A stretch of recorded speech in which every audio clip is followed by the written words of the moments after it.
Hello and welcome to the Pharmacy Informatics Professor 2020 with your host, Dr. Armin Smonian. When I got into pharmacy informatics with my first informatics job, I never thought that I would spend so much time in one particular area, and that was with defining and implementing labels. Now, we all know that there are legal requirements for prescription labels, and in the outpatient setting, it's pretty well defined and a little bit more straightforward. When you get to inpatient pharmacy, you can have different types of labels. You can have outpatient labels, which are more traditional prescription labels. But on the inpatient side, you have labels that are specific to large volume IVs, maybe TPN solutions might be slightly different. Smaller volume IV piggybacks might have a different label format. And unit dose distribution products, individual tablets or capsules or vials that are dispensed in baggies to a particular nursing station for a patient might have a separate unit dose label that is affixed to the outside of that package. So in my career as a pharmacy informatics, I've spent a lot of times with the implementation of every new system with defining the labels on that system.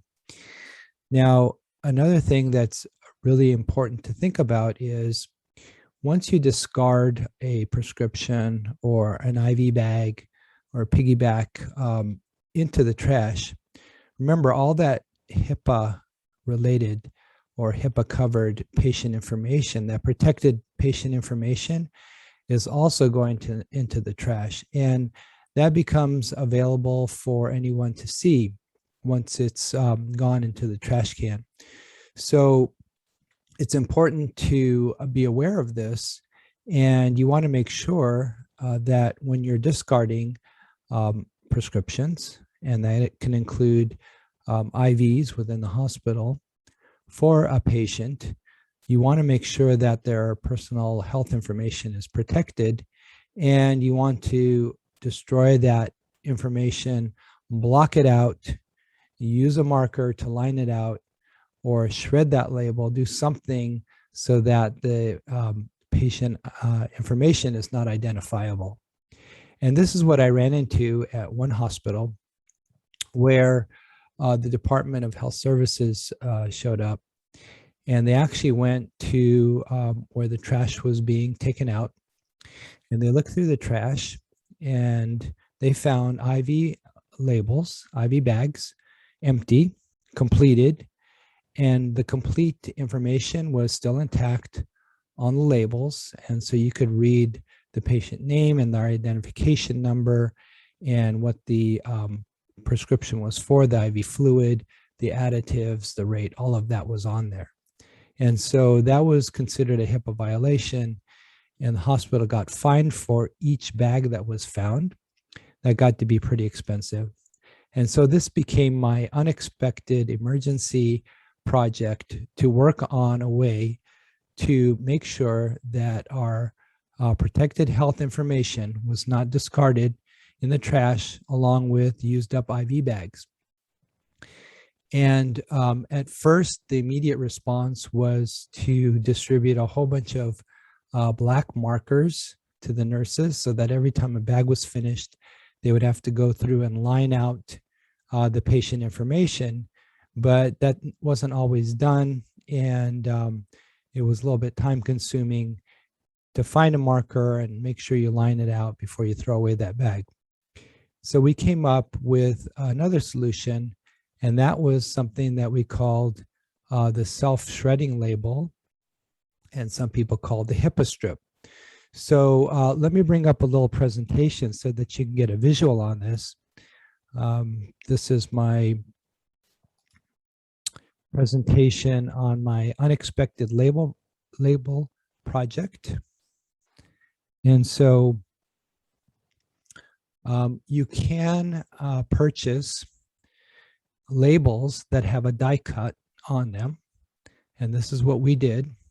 And so you see here, you have the patient information running along the top of this label, And when the bag is finished and ready to be discarded, you can either peel away the label itself, or peel off this very top strip, and that obliterates the patient's name and ID number, because this cut in the label intersects where that is printed. So you have to make sure that, of course, the label is lined up just properly, and that when you define the label format within your EHR or other application, that everything lines up perfectly on that label, so that when this strip is pulled off, the patient information is basically destroyed and cannot be read, because it is partially eliminated due to this little strip here and this cut in the label.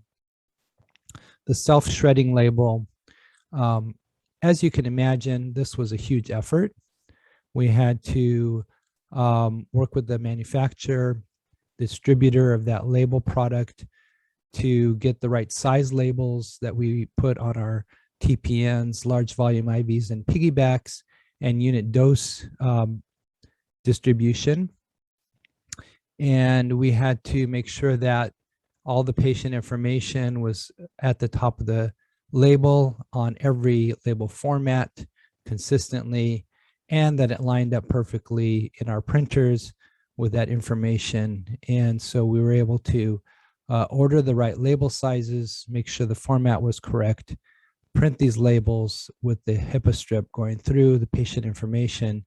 And then it was an issue with trying to train all of nursing to make sure that every time they finished an IV or they tossed a unit dose product bag, that HIPAA strip was pulled and the patient information was wiped out. So an example of something that you might not expect is a pharmacy informatics project, but actually something that I've spent hours and hours on, defining labels, implementing labels, and then in this case, making sure that the self-shredding labels were put into place so that we could protect the patient's protected health information.